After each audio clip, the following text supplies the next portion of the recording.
Linear equations इन two variables class 9 exercise 4.3 का question number 7 हम solve करने जा रहे हैं। And question number 7 says Yamini and Fatima, two students of class 9 of a school together contributed 100 rupees towards the Prime Minister's fund to help the earthquake victims।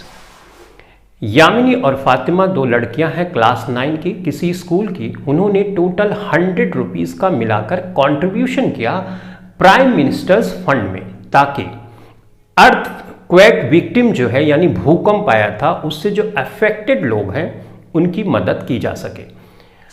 तो आगे हमसे बोला जा रहा है right a linear equation which satisfies this data. तो हमको एक लीनियर इक्वेशन इस स्टेटमेंट का बनाना है। लीनियर इक्वेशन एक बार बन गया तो हमको इस लीनियर इक्वेशन को ग्राफ पर भी दिखाना है।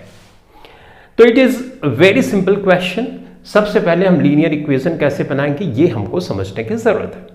तो हम मानते हैं कि यामिनी ने x रुपीस का कंट्रीब्यूशन किया और फातिमा ने y रुपीस का कंट्रीब्यूशन किया। दोनों ने मिला के टोटल 100 रुपीस का कंट्रीब्यूशन किया। तो इसका मतलब linear equation in two variables तो हमको मिल गई। अब इस लीनियर इक्वेशन को ग्राफ पे हमको प्लॉट करना है। कैसे प्लॉट करना है? x और y की वैल्यू निकालनी होगी, कोऑर्डिनेट्स फाइंड करना होगा, उसके बाद हमारा क्वेश्चन सॉल्व हो जाएगा, राइट। तो चलो सबसे पहले हम इसको लिख लेते हैं, यामिनी और फातिमा का x और y रुपीस। तो ऐसे लिखना होगा, लेट अस सपोज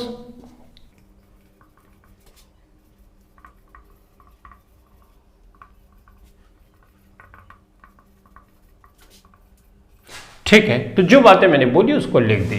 अब अकॉर्डिंग टू क्वेश्चन हम लिख सकते हैं x plus Y is equal to 100। तो ये टू वेरिएबल है और लीनियर इक्वेशन है क्योंकि इसके ऊपर जो पार है वो मैक्सिमम 1 है। तो लीनियर इक्वेशन तो मिल गई, यानी एक चीज जो यहां पे बोली गई है कि लीनियर इक्वेशन के फॉर्म में दिखाओ वो हमने दिखा दिया। अब हमारा दूसरा टास्क है कि हमको ग्राफ पे दिखाना है। तो ग्राफ पे दिखाने के लिए हमको कोऑर्डिनेट्स की जरूरत पड़ती है। इसको कई बार मैं बता चुका हूं। तो एक ऐसे बॉक्स बना लो ताकि चीजें आसान हो जाए, राइट। ठीक है, यहां पे मैं x लिखूंगा, यहां पे y लिखूंगा।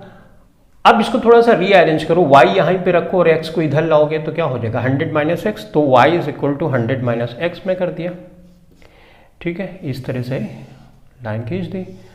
एटलीस्ट 3 कोऑर्डिनेट्स फाइंड करना जरूरी है ताकि मिस्टेक ना हो। तो मान लो मैं यहाँ x इज इक्वल टू 0 करता हूं, तो ऐसी कंडीशन में यहाँ 0 रखूंगा और y इज इक्वल टू 100 आ जाएगा। ये तो बहुत ही सिंपल है। अगर मैं 50 कर दूं x की जगह तो ये अपनी पसंद का कुछ भी ले सकते हो, लेकिन y की वैल्यू तुमको इस इक्वेशन से ही निकालनी पड़ेगी। तो मैंने 50 लिया तो 100 में से 50 घटाओगे, यहाँ पे 50 आ गया। ठीक है, अगर मैं x इज इक्वल टू 100 ले लूँ तो यहाँ पे 100 रखो, 100 माइनस 100 0। तो इसका मतलब हमको कोऑर्डिनेट भी मिल गया। अब हमको इसको ग्राफ पे प्लॉट करना है। उसके लिए हमको चाहिए ग्राफ पेपर, जो कि मेरे पास नहीं है तो मैं लाइन ड्रॉ करूंगा और उसको यहाँ पर शो करूंगा।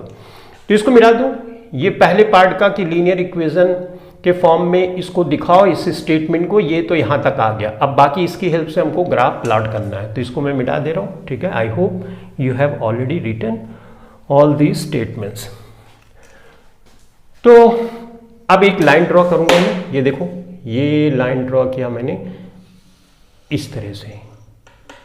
ये हमारा हो गया y एक्सिस और यहाँ पे मैं ड्रॉ कर रहा हूं x एक्सिस। ठीक, अब तुम जानते हो कि ये पॉजिटिव x एक्सिस है, राइट, ये नेगेटिव x एक्सिस है, ये नेगेटिव y एक्सिस है और ये पॉजिटिव y एक्सिस है, करेक्ट। ग्राफ पेपर पे ऑलरेडी मार्किंग होती है तो तुमको मार्किंग करने की जरूरत नहीं, मुझे मार्किंग करने की जरूरत है। इक्वल डिस्टेंस पे मैं मार्किंग कर रहा हूं। देखो 1 2 3 4 5 6 7 8 9 10, मैं 10 तक ही कर रहा हूं। यहां पे मैंने किया 1 2 3 4 5 6 7 8 9 10। इक्वल डिस्टेंस पे मार्किंग होनी चाहिए, नहीं तो मिस्टेक हो जाती है। तो अब नंबरिंग कर लो।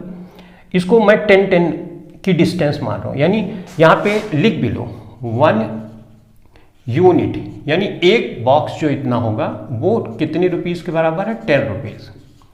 एक्स और वाई एक्सिस पे सेम ही मान रहा हूं तो ऐसे लिख दो on X and Y axis.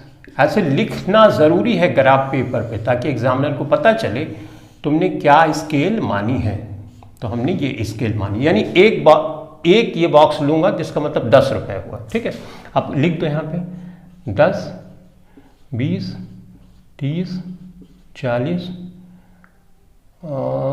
कैसे लिखूं, चलो ऐसे लिखता हूँ 10, 20, 30, 40, जगह नहीं है ना, 50, 60,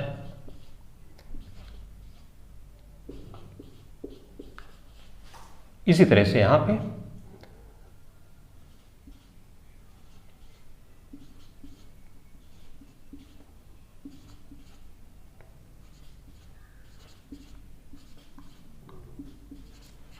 ठीक।